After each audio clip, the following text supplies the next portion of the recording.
Alright, this video is going to be titled, What is the 80-20 rule? So, if you're new to flexible dieting and you don't know what flexible dieting is, it's basically an approach that allows you to still enjoy the foods that you love, pizzas, cakes, cookies, donuts, what have you, and focus on whole food nutrition at the same time. So you're also getting in micronutrients, macronutrients that your body needs and making progress, but you're also at the same time including some of your favorite foods that are going to help you adhere to your diet long term. This is the theory or idea that it's going to increase your adherence if you feel like you can sprinkle in some treats and snacks and things that you really love and enjoy and make fat loss a lot easier, as well as bulking, right? When you're bulking, people do this like really dirty bulk, which is basically just eating whatever the hell you want, and what's going to happen is you're going to gain fat, a lot of fat, and probably not too much muscle. Whereas when you're cutting, you don't want to do the opposite of that. You don't want to eat super clean, restrictive, and rigid all the time, because you're going to fall off. You're going to end up overeating or binging, or you're going to end up just not being as consistent as you should be with the fat loss phase. So flexible dieting allows you to still go out to restaurants, still enjoy the holidays, still hang out with your friends, family, and loved ones, and not feel like a freak who has to carry around a bunch of Tupperwares of chicken, rice, and broccoli around with them all over like you did back in 2006. You control freak. Okay? I'm talking to myself. So flexible dieting is basically the approach that if it fits your macros, if it fits your calories, if it fits your proteins, you can sprinkle in some of your favorite foods, but you should be focusing on an 80-20 approach. That's 80% whole foods, 20% foods that you enjoy, all right? There are no good or bad foods, but there are nutrient-dense foods, and there's less nutrient-dense foods, right? So you need to focus on mostly over here, the whole foods, right? Fruits, vegetables, grains, nuts, seeds, lean proteins, chicken breast, fish, lean cuts of steak, lean ground beef, turkey, things like that. Any sort of white meat, just switch out red meat for white meat in some cases, and lean dairy like cottage cheese, reduced fat cheese, Greek yogurt, things like this. You can have some protein powders, protein bars, although it's not really ideal when you're on severely low calories to have super processed foods, right? Because they're just going to take up more calories. You're going to have less food to play with, and you're going to feel less full. The goal while dieting is to eat the most amount of food while losing the most amount of fat, right? So if you can diet on more food and still lose weight, that is the idea of basically any successful fat loss approach, is eat as much food as you can while still making progress, right? So don't cut calories too quickly. Do not change things up too fast, because a lot of people do that. They change things up too fast. They quit 5 minutes before the miracle happens. This is a big one that I see.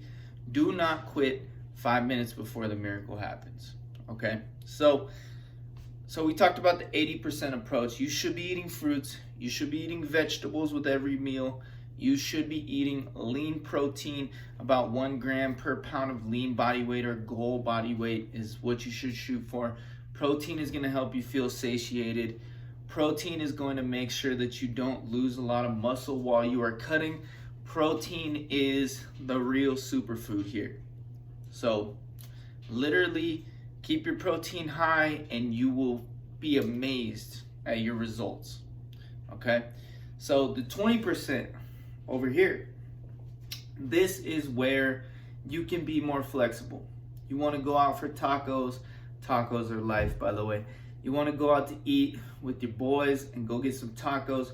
You want to go out to a steak dinner with your lady. You want to go get some cheesecake after dinner. You want to go get some froyo, whatever it is.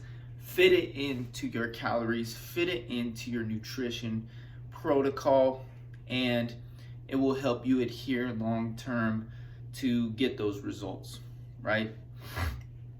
Now, you need to be careful with this approach as well, because a lot of people take flexible dieting, or IIFYM, if it fits your macros, to a whole nother extent, right? They do too much flexibility. They do too much eating junk food and eating crap and not enough whole foods, and then they wonder why they're hungry, or they're not consistent, or they're not seeing the results that they want to see, okay?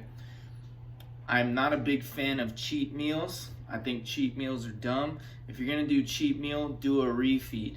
Call it a refeed. And this should mostly be where you're coming from carbohydrates. But cheat meals are basically what you include if your diet is too restrictive in the first place.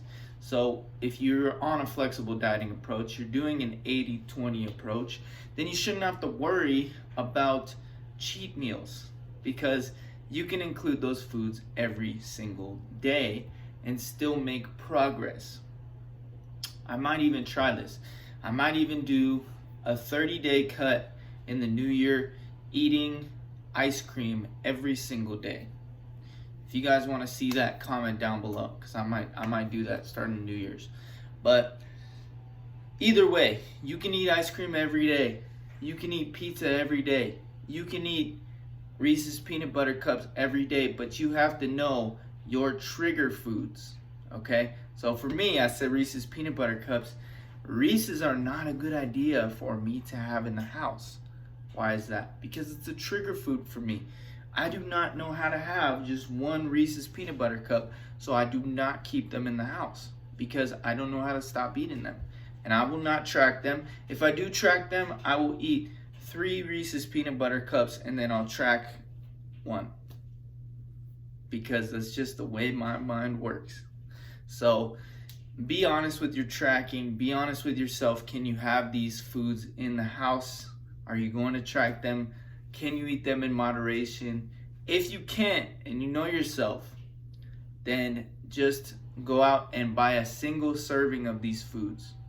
Just buy a single serving. You don't have to buy a big old bag of them. It's not going to be good. So anyways, guys, that's really all I have to say on this video. I'd really love to hear your thoughts on the 80-20 approach. Have you ever tried it? Have you ever tried flexible dieting? Does it work for you? Let me know down below. I really do appreciate anybody that is going to hit that like button down below. It helps the algorithm on YouTube. It helps this channel grow. It helps me out a ton. So if you get any value or any sort of incentive for me at all, any value that I give you, just hit that like button down below. It really does help the channel grow a lot. I appreciate you guys, and I'll see you in the next video. Bye.